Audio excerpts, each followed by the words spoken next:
And welcome to Shantha stable என்ன சமையலோ நிகழ்ச்சி. இப்போ நாங்கள் என்ன சமையலோ நிகழ்ச்சிக்காக பிரியாணி செய்ய ஆரம்பிக்கிறோம். ஸோ அந்த பிரியாணியில் நான் முதல்ல உங்களுக்கு செய்து காட்ட போகிறது புதினா சட்னி.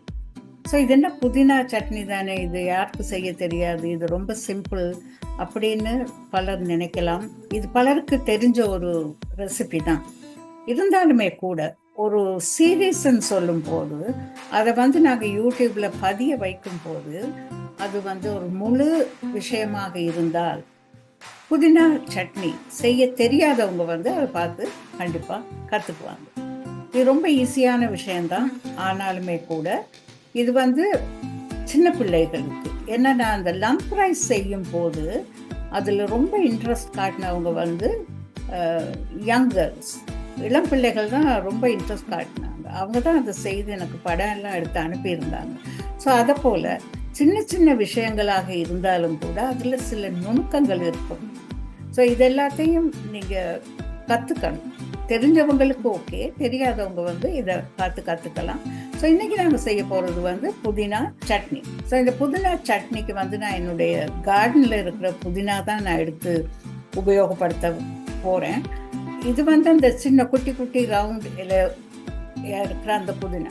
ஸோ இந்த புதினா இல்லாமல் நீங்கள் கடைகளில் போய் இங்கே ஷாப்பிங் சென்டர்ஸில் பார்த்தீங்கன்னா இப்படி நீளமான இலை உள்ள புதினா இருக்கும். உண்மையை சொல்ல போனால் அந்த நம்ம வீடுகளில் விளையிற அந்த புதினாவுக்கும் அந்த நீளமான இலை உள்ள அந்த புதினாவுக்கும் ஃப்ளேவரில் நிறைய வித்தியாசம் இருக்குது.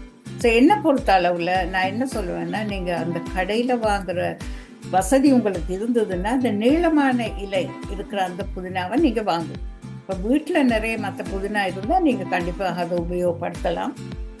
ஆனால் மற்றது இதை விட கொஞ்சம் அதிகமான ஃப்ளேவரை உங்களுக்கு கொடுக்கும். பிரியாணி சீரீஸில் முதலாக நான் உங்களுக்கு செய்து காட்ட போகிறது புதினா சட்னி. வாங்க அது எப்படி செய்கிறேன்னு பார்க்கலாம். வணக்கம் and welcome to Shantha stable என்ன சமையலோ. இன்றைக்கி நாங்கள் பிரியாணி சீரீஸ் பார்த்துட்ருக்கோம். அதில் புதினா சட்னி. ஸோ புதினா சட்னி சில சமயங்களில் சில பேருக்கு சரியாக வர்றது கிடையாது. ரொம்ப வாட்டரியாக வந்துடும், அப்படி இல்லைன்னா ரொம்ப திக்காக வந்துடும். திக்காக வந்தால் பரவாயில்ல, ரொம்ப வாட்டரியாக வந்தால் கொஞ்சம் அதை அட்ஜஸ்ட் பண்ணுறது கஷ்டமாக இருக்கும். ஸோ அதுக்கு தேவையான அளவான பொருட்கள் இப்போ நான் உங்களுக்கு சொல்கிறேன். இது ஒரு போல் நிறைய எடுத்திருக்கேன். புதினா நீங்கள் இதை விட அதிகமாக கூட போடலாம்.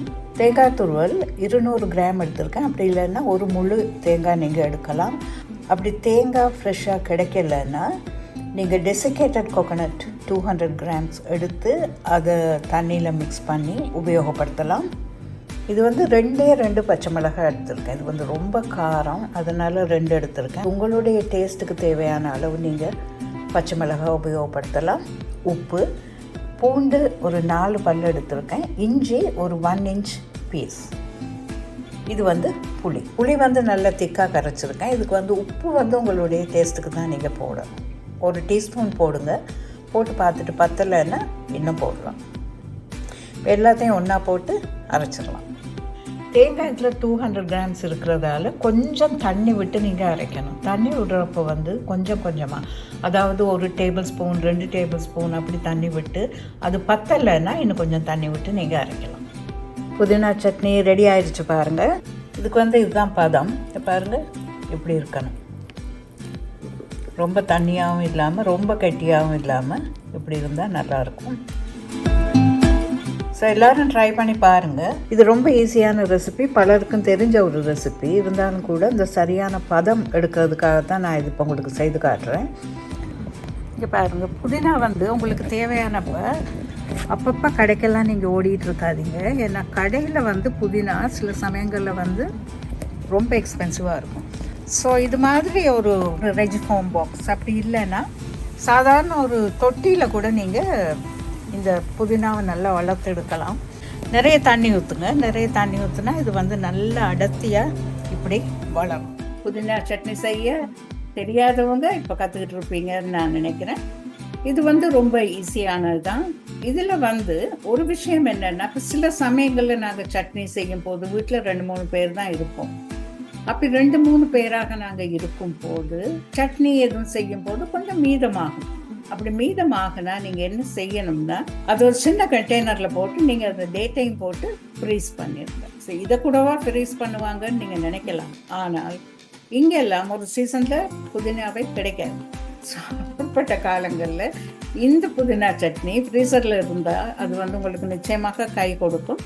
ஆனா நீங்க அதை எடுத்து உபயோகப்படுத்துறதுக்கு முதல் கொஞ்சம் வெளியில எடுத்து பண்றதுக்கு நீங்க வைக்கணும். இப்போ சில பேர் என்ன பண்ணுவாங்க, அவசரத்துக்காக அப்படியே அந்த புதினாவை எடுத்து சட்னியை எடுத்து மைக்ரோவேவ்ல போட்டுருவாங்க. So that's wrong. மைக்ரோவேவ்ல தயவு செய்து போடாதீங்க சட்னி, அதனுடைய அந்த டெக்ஸ்டரே மாறிடும். ஸோ நீங்க என்ன செய்யலாம்னு அதை எடுத்து வெளியில கொஞ்சம் நீங்க வைங்க. வெளியில கொஞ்சம் வச்சுட்டு தேங்காய் பால் இருந்ததுன்னா அது பண்ணதுக்கு அப்புறம் ஒரு டேபிள் ஸ்பூன் தேங்காய் பால் போட்டு அதில் கொஞ்சம் மிக்ஸ் பண்ணிடுங்க. ஸோ அப்படி மிக்ஸ் பண்ணுனா அது வந்து அந்த டெக்ஸ்டர் வந்து நல்லா இருக்கும், சுவையும் நல்லா இருக்கும். ஓகே, அடுத்த பிரியாணி சீரீஸில் வந்து நான் உங்களுக்கு செய்து காட்ட போகிறது தயிர் பச்சடி. ஸோ தயிர் பச்சடியா இது என்ன ரொம்ப சிம்பிள் தானேன்னு நீங்கள் நினைக்கலாம். ஆனால் தயிர் பச்சடியிலையும் பல வகை உண்டு. அடுத்த நிகழ்ச்சியில் உங்களை நான் சந்திக்கிறேன். அதுவரை மிக்க நன்றி. வணக்கம்.